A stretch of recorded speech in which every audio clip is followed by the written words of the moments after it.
Lots to talk about, only a little time to do it, so let's get into it here. First of all, we have a line of thunder showers that has developed, and it is running from southern Indiana now through the Louisville metro, coming into E-Town. It is working its way east at around 40 miles an hour.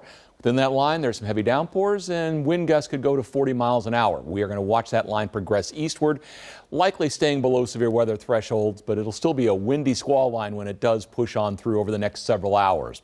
Thanksgiving Day and Friday, we will be drying out after a little drizzle chance early tomorrow morning.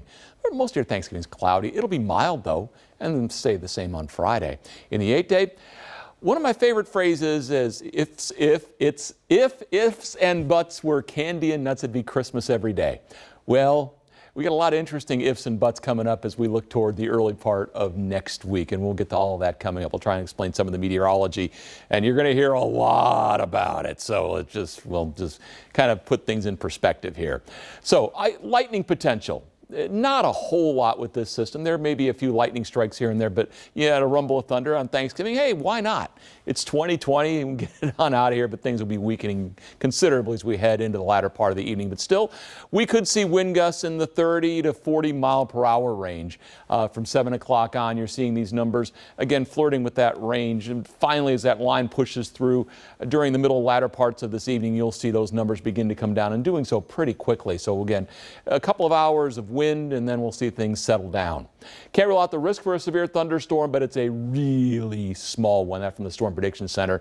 Chances are better 127 and west as the further into the evening we go, the less energy that's available, and thus the storm should be weakening, which we show you here from 6 o'clock. Again, there's your line of storms still back toward the Louisville metro.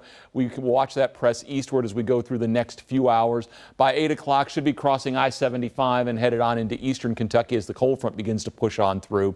Even a little clearing break. There's a little dry slot there, but still that wraparound that you see there, the cloud cover, and that gets you into Thanksgiving morning. And so that's going to hang in there, and with that, there could be a little patch of drizzle, maybe a little sun late in the day tomorrow, especially across the south. And a weak cold front arrives as we work our way into Friday late, and that sets the stage for a cooler day Saturday. But you notice a lot of moisture pooling by the Gulf. There is a little something out there in Arizona. Remember that one. We're going to come back to it in just a minute. But we're going to talk about now our temperatures, which for the day before Thanksgiving are not bad. Low 60s in a lot of places. London, Corbin, Somerset, Frankfurt, all at 60. Richmond's at 60. Danville's at 60.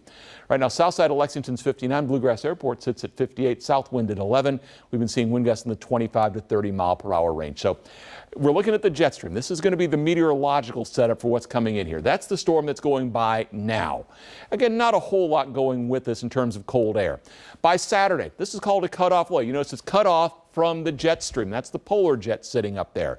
That's the really cold stuff up in Canada. That matched by the color. Now watch with the cutoff low here. As it begins to pull down some of that colder air, there could be what's called a phasing. Where that takes place, if it takes place, determines how things will evolve as we get you on into Monday. But look at that deep trough and all of that cold air with the phase low. Then what happens is you get warm air going up over the top at the upper levels. This becomes a blocked low, so the weather that we have hangs around. And with that, life could be awfully interesting. We go to the European model here, and with that, you are looking at the rain potentially changing to snow as the entire low sits here and just hangs around for tonight. Line of storms in the evening, that'll be staying windy, mid-40s through the evening hours, and mid-50s tomorrow. Not bad for Thanksgiving. A little drizzle around early. Upper 50s Friday, near 50 on Saturday. Sunday looks dry. Rain to snow next week.